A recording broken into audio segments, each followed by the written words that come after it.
Good morning, everyone. Dimitri coming to you for Reason to Resist from Montreal, and we have our good friend and correspondent, intrepid on-the-ground reporter, Rami Yahya, coming to us from Colombia. Good morning, Rami. Good morning to you too, Dimitri. But we could have woken up to any more worse news than this. Honestly, was a shock waking up seeing these reports coming out of Venezuela. Absolutely, brother. Now, just before we begin, just making sure that we're good to go on X. We are live, and presumably we are good to go on YouTube as well. I got a call at 4 o'clock in the morning from a German media outlet that wanted to do an interview about this, and I just completed that about half an hour ago, so I've only slept like 3 hours. Interestingly, the last thing I did before falling asleep was watch the 5th and final installment of a Netflix series on the Vietnam War, which was quite instructive. And I'll come back to that later on because it was kind of enlightening in terms of understanding current events. But we'll get into that some more later. So what part of Colombia are you in, and how far are you from the Venezuelan border? So I'm currently in a city named Popayan, which is 3 hours south of Cali. I'm closer to Ecuador, so I'm in southwest Colombia. I was planning on going back to Bogota yesterday to work on a Venezuelan visa. I'm still trying very hard to get a Venezuelan visa, but I'm here because Popayan is the most anti-imperialist city in Colombia, and it's also the heart of the movements that have led to the Peace Accord of 2016. And for the 10th year anniversary, right, we're in 2026 now, for the 10th year anniversary of the peace agreement in Colombia, I wanted to make a report on the different factions and their interpretations of the peace accord. But it seems like these events in Venezuela, this escalation, has kind of will kind of distract me from my journalistic duties here in Popayan. Indeed. Before we begin with the events of last night and the ongoing events, just say hello to some of our comrades in the chat. Michael Griffin, hello. We're being joined by Alexander from Greece. We have another friend from Greece, Lori. Hi. And the chat's going fairly quickly there, so I'm having trouble keeping up. Anyways, thank you all of us for joining us today on short notice to review with us this terrible event for the people of Venezuela and for the broader region. And we thought we should convene quickly today because these are momentous events and very difficult to predict where this is all going to lead. We want to give you our best understanding of what has happened up until now and our best sense of where this is heading. So let us begin with the announcement that Trump put out on Truth Social after launching this criminal attack on the sovereign territory of Venezuela. And you can see here that he stated the U.S. has successfully carried out a large-scale strike against Venezuela and its leader, President Nicolas Maduro, who has been, along with his wife, captured, he says captured, not kidnapped, and flown out of the country. This operation was done in conjunction with U.S. law enforcement. So he's making this sound like some kind of a drug interdiction effort, even though there's no credible evidence that Nicolas Maduro is involved in the drug trade.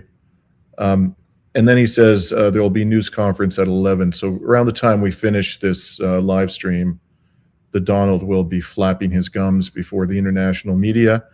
Now, just before we started, I saw some additional claims being made by the U.S. government that President Maduro and his wife are being flown to New York City, to the Southern District of New York, where he has been indicted by U.S. prosecutors for various crimes related to drug trafficking, alleged crimes, we stress. And also, the U.S. government is saying that although some soldiers were wounded in this operation, none were killed in action. At least that's the report at this point in time. Now, Venezuelan Vice President Delcy Rodriguez called into a Venezuela television station during the night to state that the whereabouts of President Maduro were unknown to her and to the government at that time. And she demanded that the Americans prove that President Maduro and the First Lady were in their custody and that they were both alive. I'm just going to show you a clip from that commentary she gave, apparently by telephone, to this Venezuelan TV station. Unfortunately, we don't have subtitles, but you may be able to understand the English subtitles, I should say, but you may be able to understand the. Ciudad que vio nacer al libertador de la patria grande, que vio nacer al hombre más grande de nuestro continente, ha sido vulnerada, ha sido atacada y agredida. Ante esta brutal situación y ante este brutal ataque, nosotros desconocemos el paradero del presidente Nicolás Maduro y de la primera dama Cilia Flores. Exigimos al gobierno del presidente Donald Trump prueba de vida inmediata de la vida del presidente Maduro y de la primera dama. El presidente Maduro ya había sido muy claro y había advertido al pueblo venezolano de que una agresión de esta naturaleza, por la desesperación de la voracidad energética de los Estados Unidos, podía presentarse.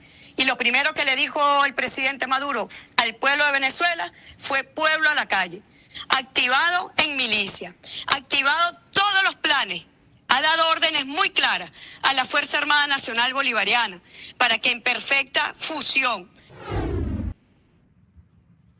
So you may have been able to make out, those of you who don't speak Spanish fluently, she is condemning the aggression and, as I said, admitting they don't know where the president and the first lady are, but insisting that the Americans produce them and prove that they're still alive. Now, after the maniac in the White House announced or claimed that they had taken President Maduro into custody, an image of him appeared on social media, and you'll see it up here on the screen. It looks like he's in the custody of DEA, heavily armed DEA cops. I don't know what you call them, soldiers, cops, paramilitaries, whatever. But anti-war activist Tim Anderson says that this is a fake image. And by the way, some corporate media outlets, as Tim indicates here, did actually produce this as though it was genuine. And according to Tim, it actually depicts the arrest of Mexican drug traffickers, but has been manipulated using artificial intelligence to make it appear as the arrest of Nicolas Maduro. Now, several videos showing explosions in Caracas have also surfaced on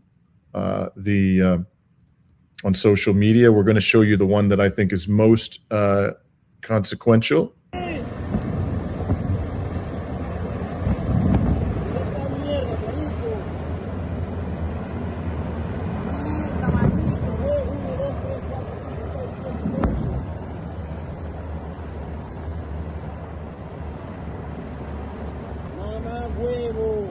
¡Qué locura!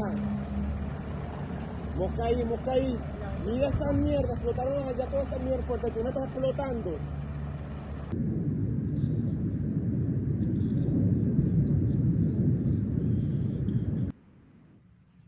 Now, what was most curious about that video clip, which does appear to be very real, that did look like Caracas in the distance, there were quite a few explosions there, is that a number of aircraft, and it appeared from that video, although it's not entirely clear, that they were helicopters, were flying very low over Caracas. Venezuela does have, significant air defense capabilities. You would think that the capital would be the most protected part of the country because of the presence of the political elite and government institutions and also major military bases. Why those helicopters, what appear to be helicopters, were flying so low over the capital as it was being struck with bombardments, drone strikes, whatever they were, is a mystery because those things are sitting ducks. Helicopters for modern air defense systems, especially when they're that close to the air defenses, could easily be taken down. And there was no apparent attempt even to take them down. Nothing that looked like a firing from an air defense battery. Now, why might that have happened? Why might it be the case that they were able to swoop in without any apparent resistance? And well, one explanation is that according to opposition sources that spoke to Sky News, the departure of the president was part of what they called a negotiated exit. So that this was planned in advance, that there were discussions behind the scenes between the president and the U.S. government, and there was an agreement that this would be done with a minimum of violence. But if in fact Nicolas Maduro has been taken into custody by the Americans, and we don't know of any definitive proof as yet that that's in fact the case, then the fact that there was no apparent resistance strongly suggests that either there was a negotiated exit or that the president was betrayed at a very high level by people within his security detail, who basically just offered him up to the Americans. I'll say this, that, you know, to send in helicopters like that with military personnel aboard, without any assurance that they would not be subjected to air defense fire, that just seems unlikely. It seems like the Americans would do that they would send them in, you know, in these sitting ducks, vulnerable to attack by Venezuelan forces, easily taken down, and nothing happened.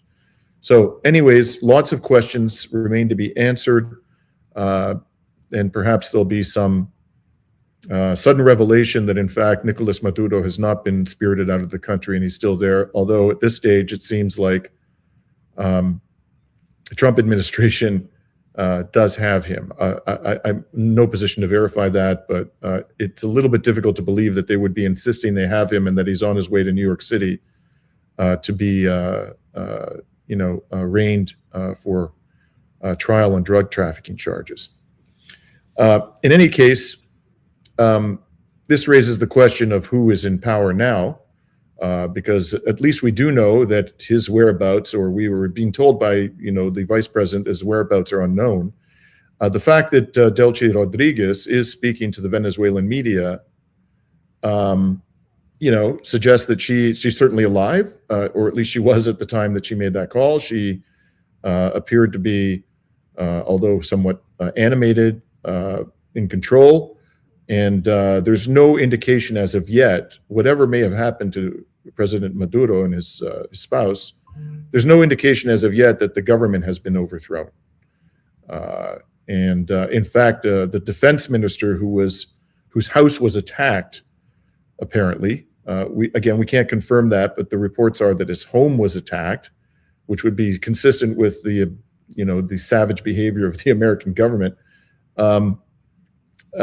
He did surface and was speaking from a podium at an unknown location, calling upon the people of Venezuela to resist, to remain calm and to resist. So it seems like the defense minister also is alive and is continuing to, exercise some measure of control. Just removing the president from the country leaves open the question as to who is going to rule now. And I don't think you can assume, even if it's proven that Nicolas Maduro is in the custody of the Americans, no one should assume that the preferred candidate of the Trump regime, who appears to be Maria Machado, this recent winner of the Nobel Peace Prize, who's in love with Israel, there's no reason to believe she's going to be able to assume and hold power easily or at all at this stage. We're very far from a change of government, and we'll just have to see how things unfold. If, in fact, Nicolas Maduro is no longer able for any reason to serve as president of Venezuela, my understanding is that it would be Delcy Rodriguez who would become the acting president. I actually was in Venezuela last year to act as an election observer. During the presidential election, I was invited by the governing Socialist Party, and I was there with over 100, I think it was in the range of 150 election observers from around the world. Many of us were staying in one hotel, a big hotel in Caracas. And, I visited polling stations on the day of the vote. I saw absolutely no evidence of electoral fraud or improper pressure, people being prevented from voting, intimidation, nothing of that nature. And all the election observers I spoke to said to me that they too had seen no evidence of fraud, and it all looked like an orderly, free and fair election. And during the time that I was there, I listened to a couple of speeches by Delcy Rodriguez, and she struck me as a serious politician, as somebody who commands some respect amongst the people of Venezuela. And in general, the people I spoke to at this large event where she delivered a speech on the state of the Venezuelan economy, they seemed to regard her as a serious candidate as well, and one who commanded some respect amongst at least the supporters of the governing party. Her background is that she's a lawyer, a diplomat, and she served as vice president of Venezuela since 2018, and she's held several positions during the presidencies of both Hugo Chavez and Nicolas Maduro. She was the Minister of Popular Power for Communication and Information of Venezuela from 2013 to 2014, and Minister of Foreign Affairs from 2014 to 2017 before becoming the Vice President in 2018. She was also President of the Constituent Assembly of Venezuela, so she has a lot of experience in government and a lot of experience, I would imagine, dealing with U.S. aggression. It also bears pointing out that in 2002, when the U.S. government attempted to orchestrate a coup in Venezuela, although Hugo Chavez, the president at the time, was briefly detained, ultimately he wasn't taken out of the country, as I recall, but he ultimately did persuade the soldiers who had arrested him to uphold their constitutional duty and to free him and allow him to resume his functions as president, which he did. Whether that'll happen here, who knows? But the Venezuelan people clearly have, as do the leaders of this political party, the Socialist Party of Venezuela, have a demonstrated history of effective resistance to U.S. aggression. If in fact Nicolas Maduro has been spirited out of the country, kidnapped, in effect, don't let people tell you that that the government fell swiftly, because this is actually the culmination of decades of aggression against the Venezuelan state and the Venezuelan people. That aggression included prior coup attempts, as I've indicated, crushing sanctions, a propaganda war, brazen interference in Venezuela's elections, declaring some clown named Juan Guaido to be the interim president of Venezuela several years ago. And that whole project went down the toilet. So this has been a long time in the making. And it's, I think, not unlike, assuming again that he has actually been successfully removed from the country and from the political scene, this is not unlike what happened to the Syrian president Bashar al-Assad. There too, superficially, the downfall of Bashar al-Assad was swift, but it was actually the culmination of decades of hybrid warfare against the Syrian state and the government of Bashar al-Assad. So one thing is for sure, the neocons have demonstrated beyond a shadow of doubt that these people are relentless and they will not stop until they achieve their nefarious objectives. So Rami, before we continue, anything you want to add up until now? I know you had some video you wanted to show of some activity in the streets of Caracas. Is that something that's available to share? I think as you've mentioned, right, we need to wait for the evidence to make sure whether the facts that Trump has claimed are true or not. We still don't know.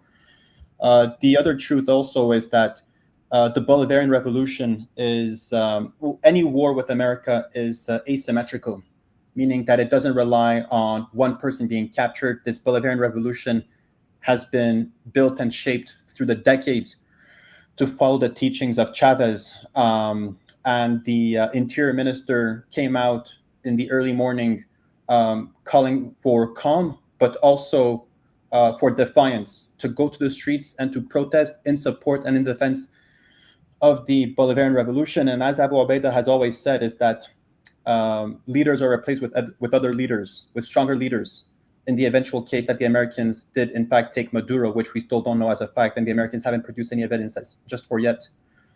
There's one clip I would like to play is of the interior minister. So let me just share my screen over here.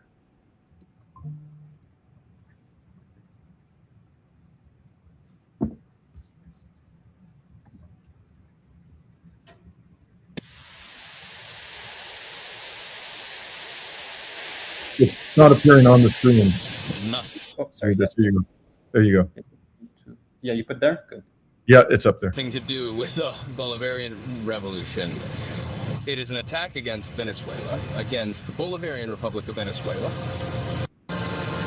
And from here, from this beautiful place, I call for calm for our people. Trust in the leadership, of the high political military command for the situation we are going through. Much calm. Let no one fall into despair. Let no one fall into making things easier for the invading enemy beyond one of us or another, or any of us. Here is a people who are organized, a people who know what they have to do. We hope that the world will speak out about this attack, or the world organizations will come to you. The world organizations.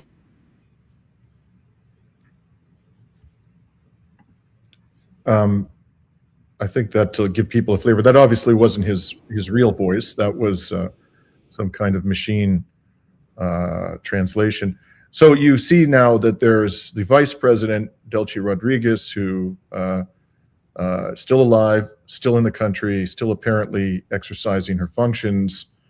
The Defense Minister, who gave a speech from a podium. We unfortunately didn't have video of that to share with you, but it's out there. And now you just saw the Interior Minister. So there's 3 senior officials of the Maduro government are still there and still apparently exercising their functions. So what, if anything, the removal of Nicolas Maduro from the country, if in fact that has happened, what that will accomplish is entirely unclear at this stage. It doesn't appear to have accomplished much in terms of changing the political, the power in Caracas. And Dimitri, if there's anything we can learn from Panama, is that for the Americans to truly come out with a victory in Venezuela, they need to do what they did in Panama first, which is to disband the military and to basically change the constitution. And for now, the state, I believe, is fighting a asymmetrical warfare. It's trying not to be in direct contact or in direct confrontation military with the United States, and instead trying to maybe play its cards right. And until the Bolivarian armed forces are not dissolved, I believe that it's too early to tell whether America was able to come out with a victory just yet.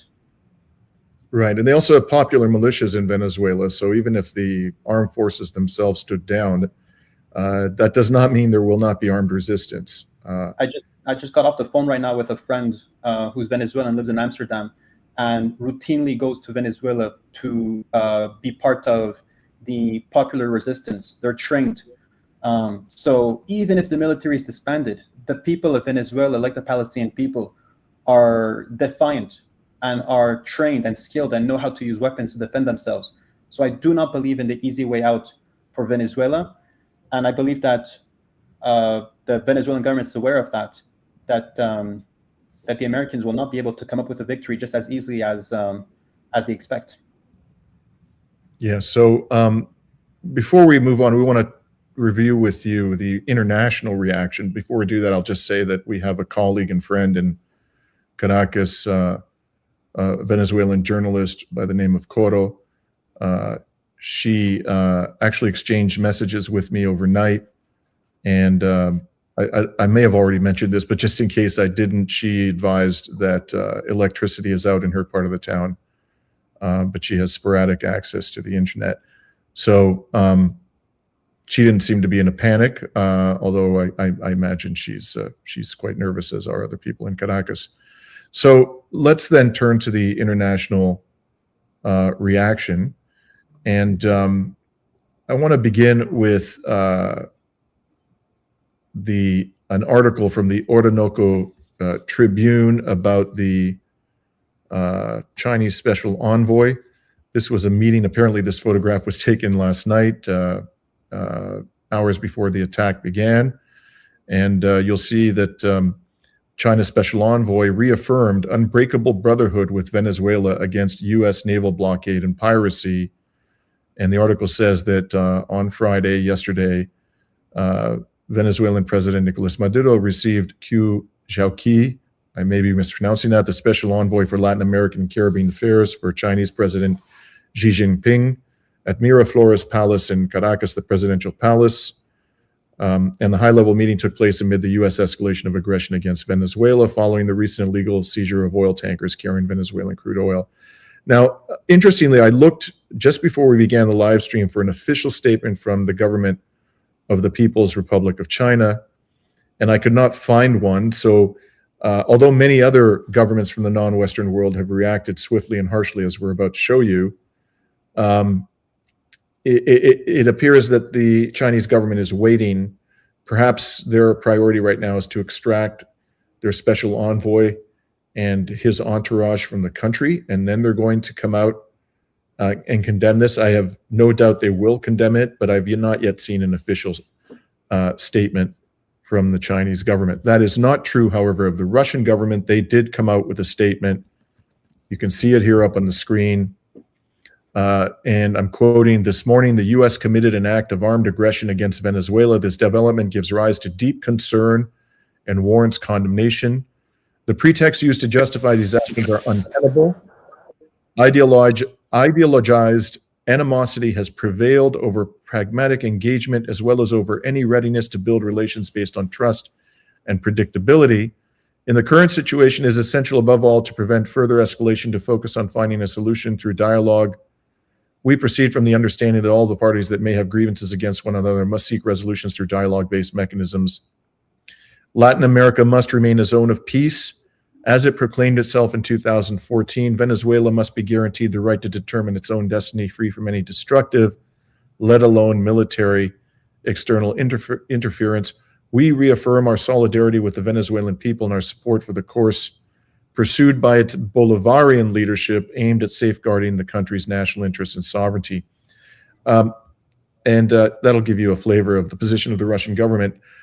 By the way, the Russian government was one of the first in the world to recognize Nicolas Maduro's victory in last year's presidential election, as was the government of the People's Republic of China.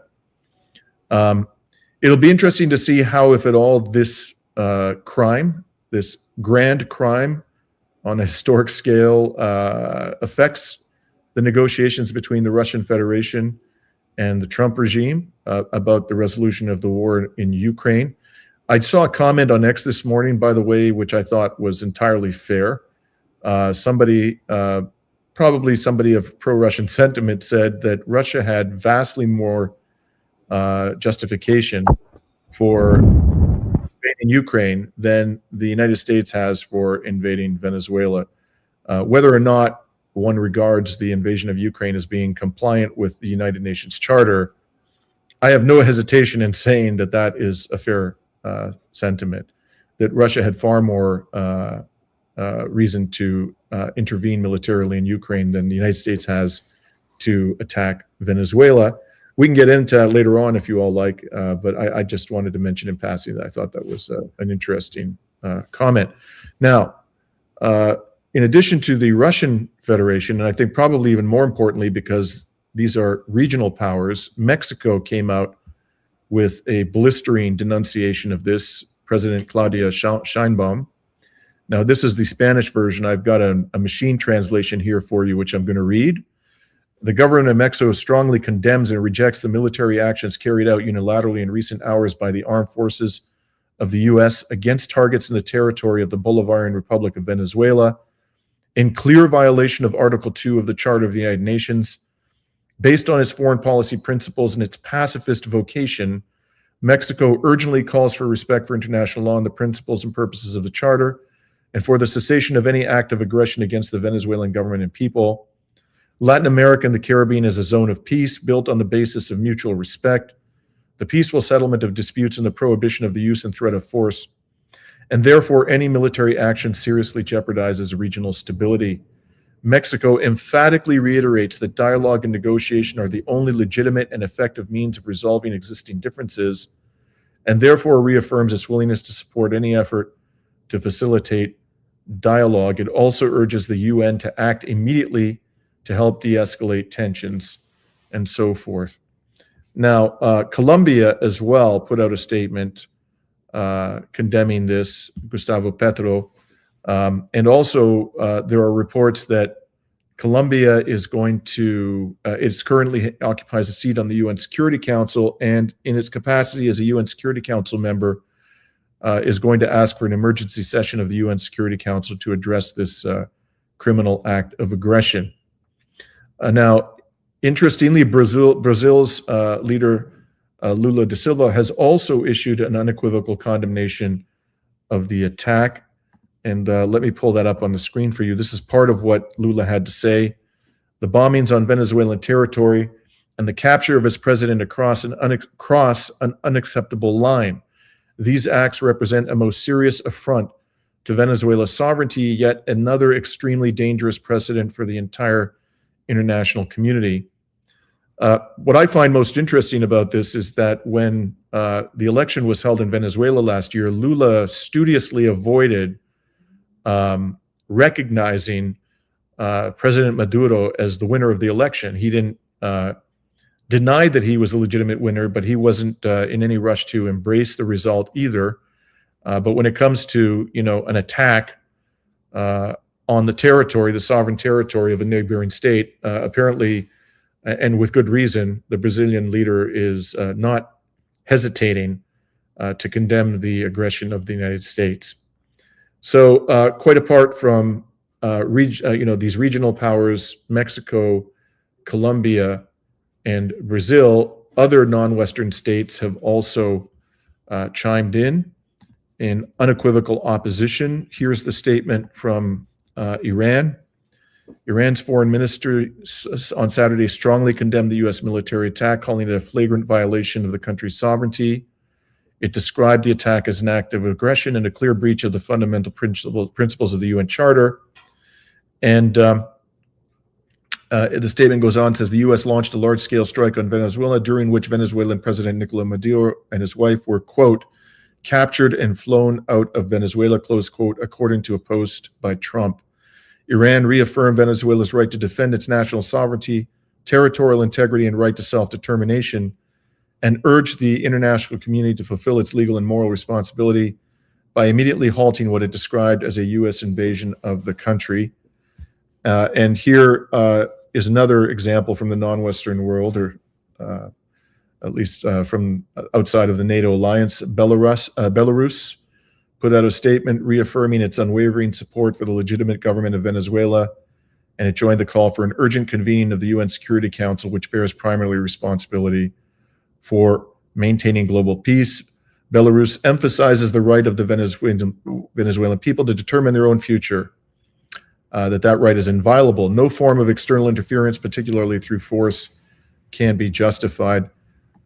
And finally, from a non-state official, this is Professor Ben Saul, the UN Special Rapporteur for Human Rights and Counterterrorism. He put out a statement this morning at 6:09 a.m.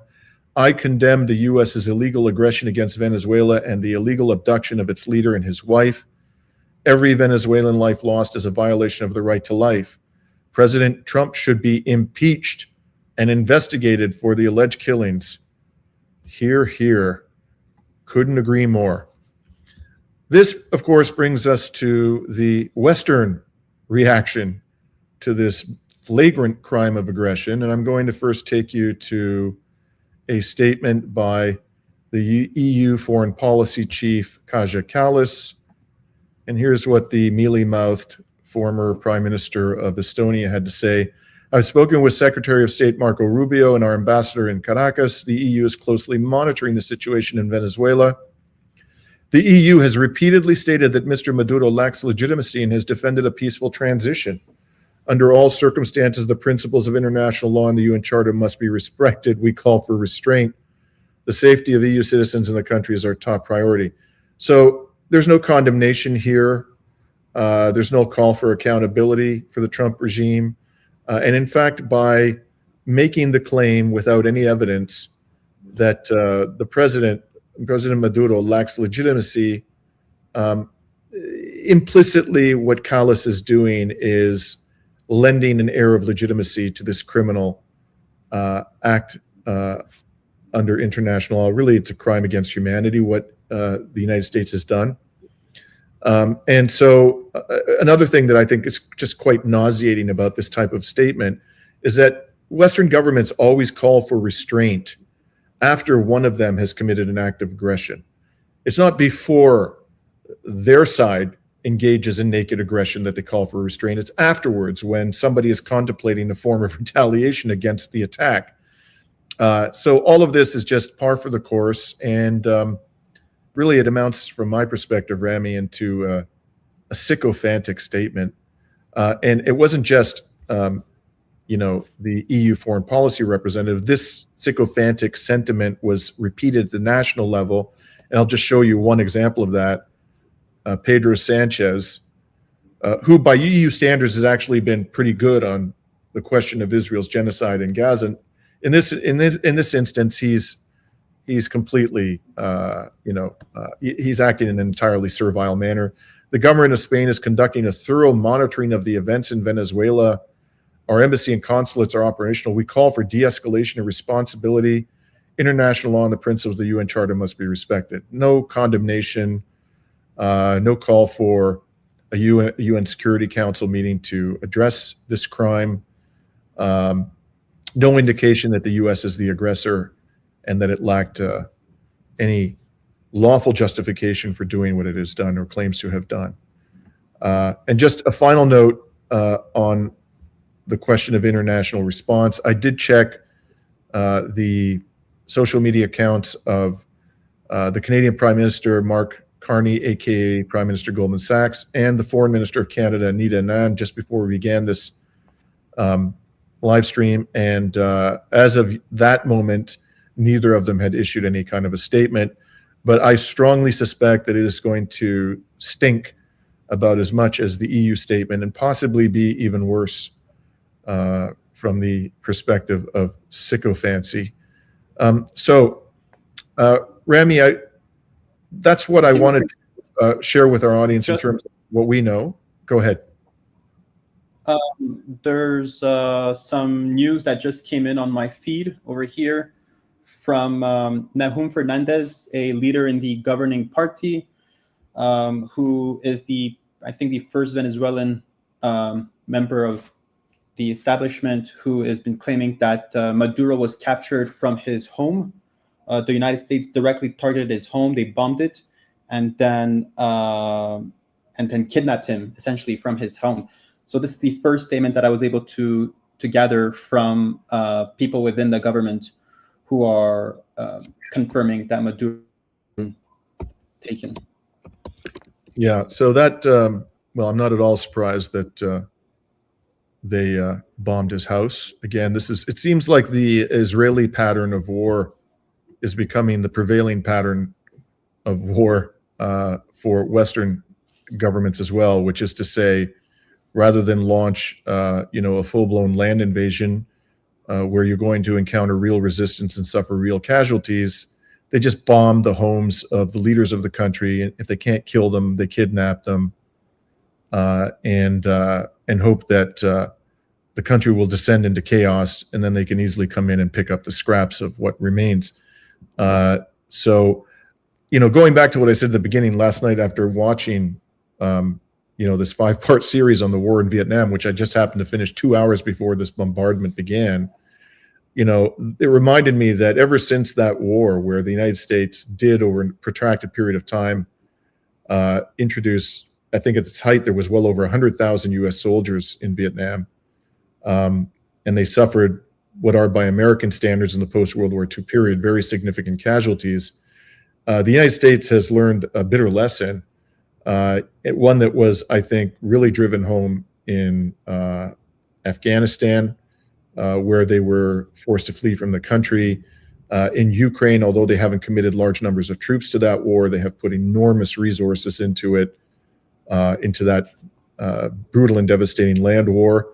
That's going very badly for the United States. And Iraq didn't turn out too well either. So I think this has, in fact, become the established method whereby the United States and other Western aggressors try to achieve their various objectives. The bitter lessons of Vietnam have caused them in the past 50 years, and not just Vietnam, others that I mentioned as well, have caused them in the past 50 years to employ this rather more cowardly method of imposing upon a sovereign nation, a vassal government of their choice. Where do you think this is all going to head, Rami? What's your prediction? So my initial thoughts over here, and this is maybe tied to our Dimitri, can you hear me pretty well? I'm in rural Colombia, so my Wi-Fi is not doing super well. Am I connecting pretty well? You just, we lost you for just a second there, but I can hear you generally, yes. And thank you, by the way, great. Okay. So my initial thoughts were, I'm sorry, and I just want to thank a couple of people. My initial thoughts, Dimitri. Go ahead. Okay. I'll shut up. Yeah. So my initial thoughts is that, well, if we think about this, since the World War II has ended, during the era of the Cold War, the United States lost some ground in the Western Hemisphere. First with the Cuban Revolution, when the Fidel Castro, the 26th of July movement, was able to establish a sovereign Marxist state within the island of Cuba. And that has led to a security breach for the United States, which was the Cuban Missile Crisis, which obviously I highly support. And I believe Fidel Castro has shown immense courage by showing the world how to resist America. America is a paper tiger, and we need to leverage our strategic assets. Cuba's placement in the Caribbean Sea is what was able to put America onto its knees and protect itself, protect Cuba and their sovereign way of governing for over 60 years. And now I believe the United States is sealing the gap of its security over the Western Hemisphere. In the eventual case where there's a large-scale war that basically takes over the world, we've been discussing World War III. Well, Venezuela becomes a ground where maybe allies could start Venezuela could start putting military bases there, whether it's Russia or China. So it's hard for me not to look at what's happening in Venezuela and not tie the knot with what's happening in Taiwan, where Taiwan becomes a strategic also area where the United States could also launch an aggression towards China. So I believe that we're currently in a pathway right now where the major powers of the world are trying to seal their any gaps or security breaches over their borders. And we saw this with Russia and Ukraine, China and Taiwan, and the United States and Venezuela. Now, I don't think this is the end for Venezuela, far from it. As we've mentioned multiple times, the Bolivarian Revolution has countless leaders that are able to govern just as well as Maduro or Chavez. The people are trained, and in the face of asymmetrical warfare, America can be defeated. We destroyed them in Korea. We destroyed them in Vietnam. We destroyed them in Lebanon. America can be defeated and will be defeated not by conventional militaries, but by decentralized and uncoordinated, to a certain extent, form of asymmetrical warfare. Kind of what happened in Iraq. When the Iraq war happened, they captured Saddam after what? Just a couple of months. The military was disbanded, but it was not. But it reinvented itself as some form of guerrilla warfare.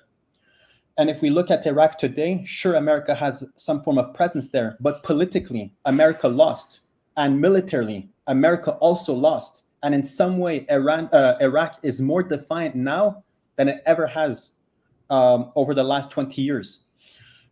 So this is to say that Venezuela, I believe, will still keep resisting, but this is also showing us the extent that America is willing to go to oppose any form of sovereignty in the Western Hemisphere. And I believe that Cuba right now might be the next into the crosshair of the United States. And I expect to see larger forms of greater Colombian unity across Panama, Colombia, and Venezuela.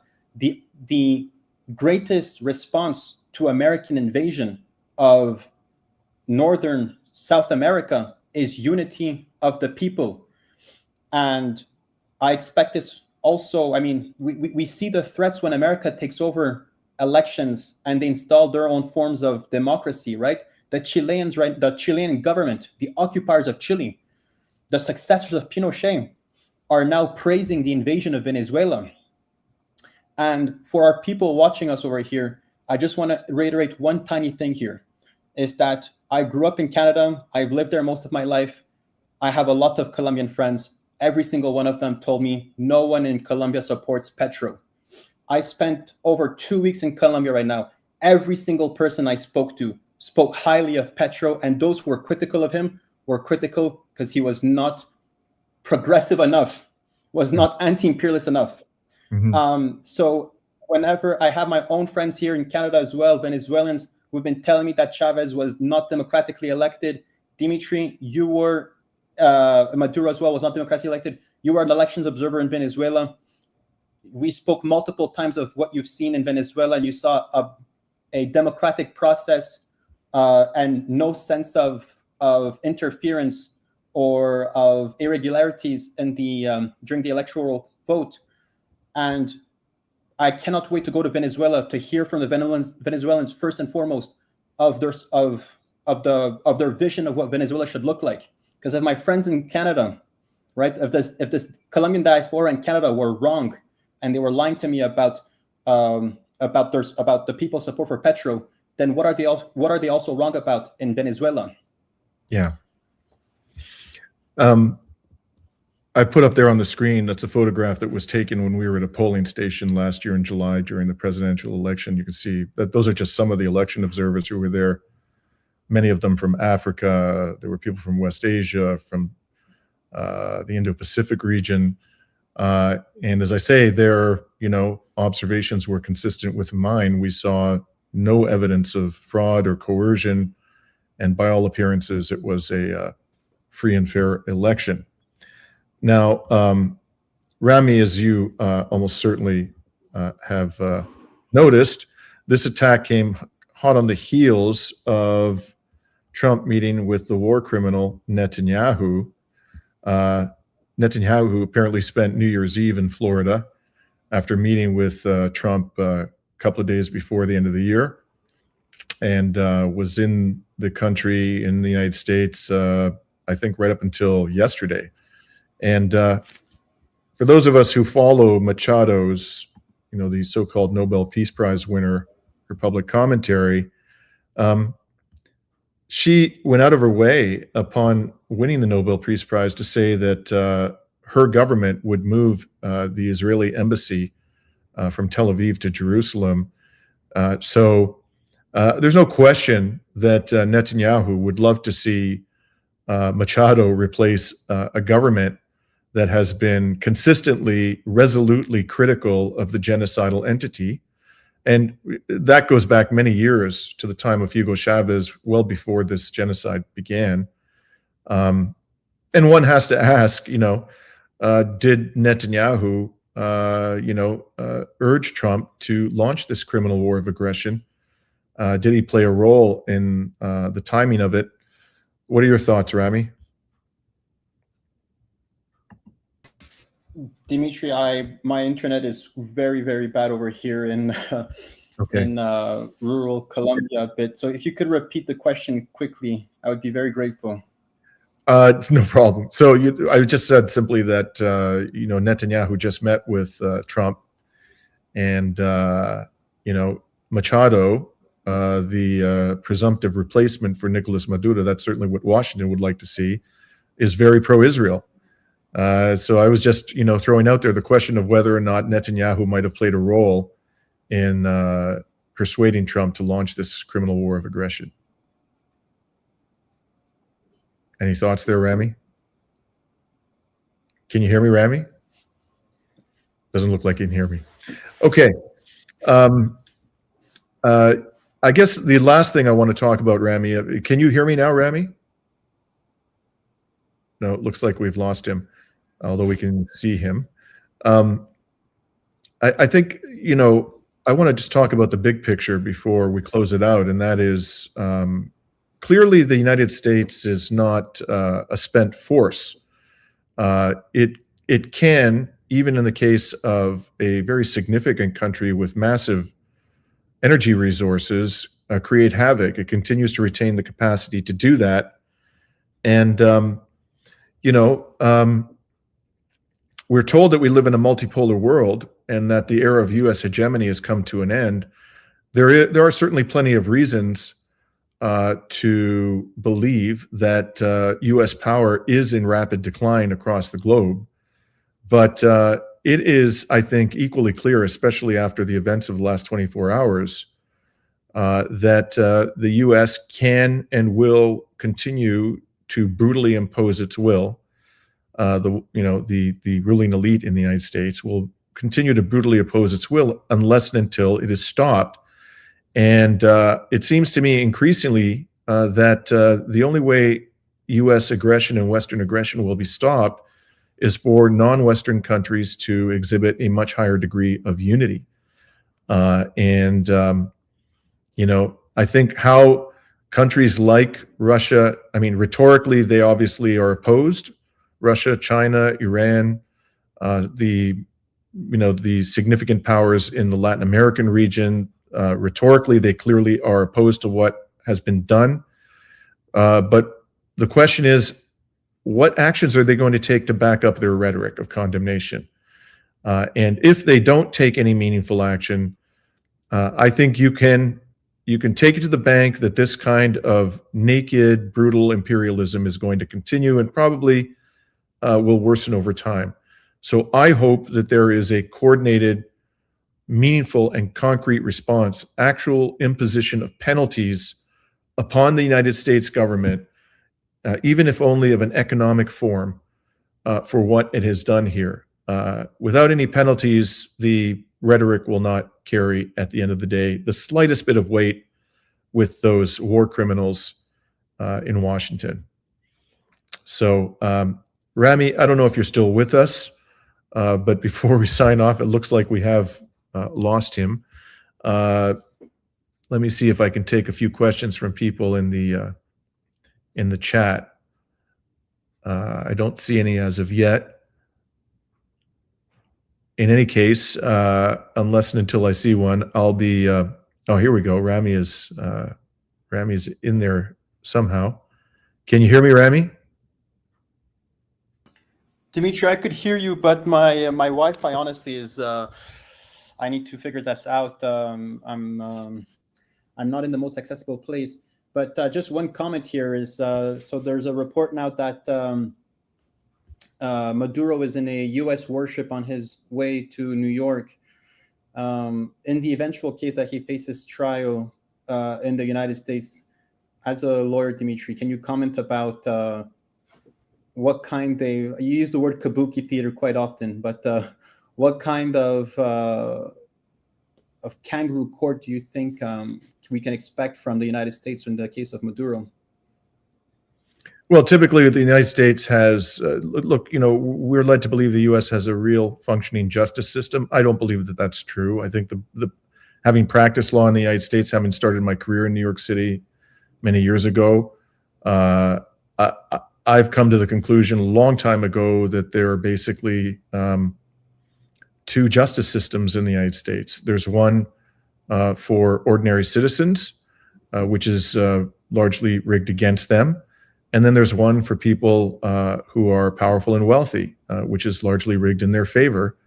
There's a double standard of justice. And in this case, some very powerful actors are going to haul into court a foreign leader against whom thinly sourced allegations of narco trafficking have been leveled, and I suspect that the prosecutors are going to be given a very, very favorable hearing by whatever judge is assigned to hear this matter.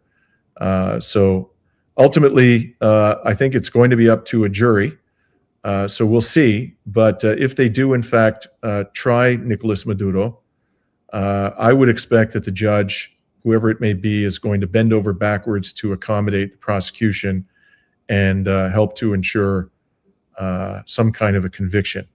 But let's be serious here, folks. This has nothing to do with drug trafficking. If the Trump regime was so concerned about drug trafficking, it never would have released, as it did a few weeks ago from prison, the former narco dictator of Honduras, Juan Orlando Hernandez, who was convicted by a U.S. court last year of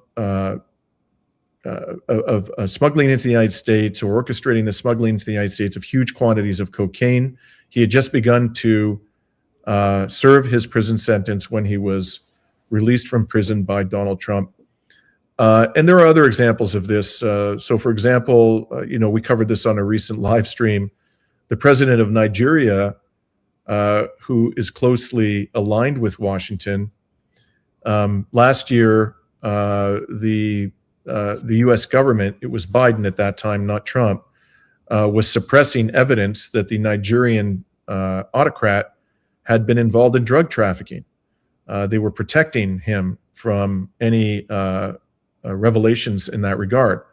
So this isn't in any way, shape, or form about drug trafficking. This is a naked grab of Venezuela's prodigious resources. I think all people with a functioning brain have come to figure that out.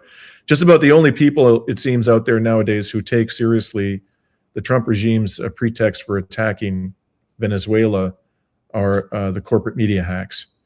But sensible people everywhere, seems to me, have woken up.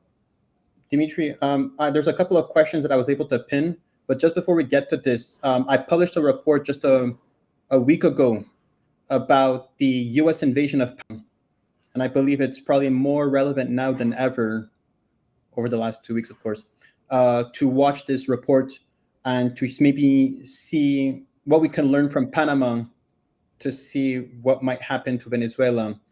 And there's some beautiful commentary of the great Panamanian youth. There's also some great burning of U.S. and Israeli flags in that report. And if there's one thing I want to do today, is burn the American flag, the flag of destruction, the flag of imperialism, the flag of lawlessness. They'll probably never get into the country again if you do that, Rami. So, do I ever want to go back to the United States? Honestly, I feel so much better here in Colombia. I would do anything to be in Venezuela right now with the people facing the wrath of American invasion. They are the narco terrorists. They should clean their own house before trying to before encroaching their powers anywhere else in the world. So someone asked what's in store. I didn't catch the name because the question went by quickly. What's in store for Cuba? Cuba's in a very fragile state right now. Quite apart from the punishing sanctions, right now there's a mosquito infestation, which is causing chronic illness to spread amongst the population. The country got hit pretty hard by recent hurricane, and I think it was reliant to a large degree on oil from Venezuela. And although it's not clear at all that there's going to be a cessation of oil flows from Venezuela, with that huge armada off the coast of Venezuela, it's hard to see how the Venezuelans, even if the current government, even if Chavismo remains the prevailing power in the country, it's hard to see how they're going to be able to lend any kind of economic or energy assistance to Cuba. So Cuba is undoubtedly in the crosshairs. You mentioned Cuba earlier, Rami. Also, Nicaragua is another country that is in the crosshairs, I would imagine. And the leaders of Mexico and Colombia and Lula, must be feeling less secure in their positions this morning after what we witnessed in the last 24 hours. So, Dimitri, there's a comment over here I wanted to maybe chat about. It's this person, Eric Fernandez, who says, it's always funny how people from another country that don't live inside the United States, or we have an opinion about something which is so stupid.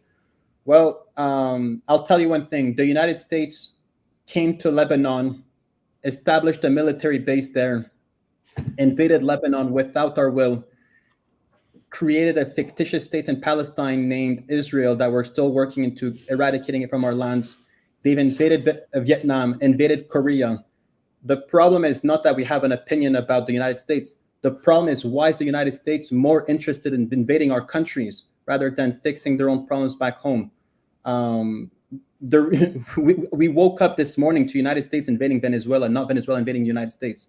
We will keep having an opinion on their imperialist policies, on their neocolonial policies, and their destruction and war that they're causing all over the world, not because we care about the United States, but because we thrive for peace. We thrive for peace.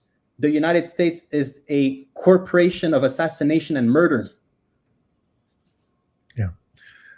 Someone asked how the Ayatollah is likely to feel about this. Thank you, great Tate Debates, for that contribution. Thank you for your generosity. And for all those who've contributed during this live stream, I wasn't able to catch all the names, but there were several other people. Thank you for your generosity.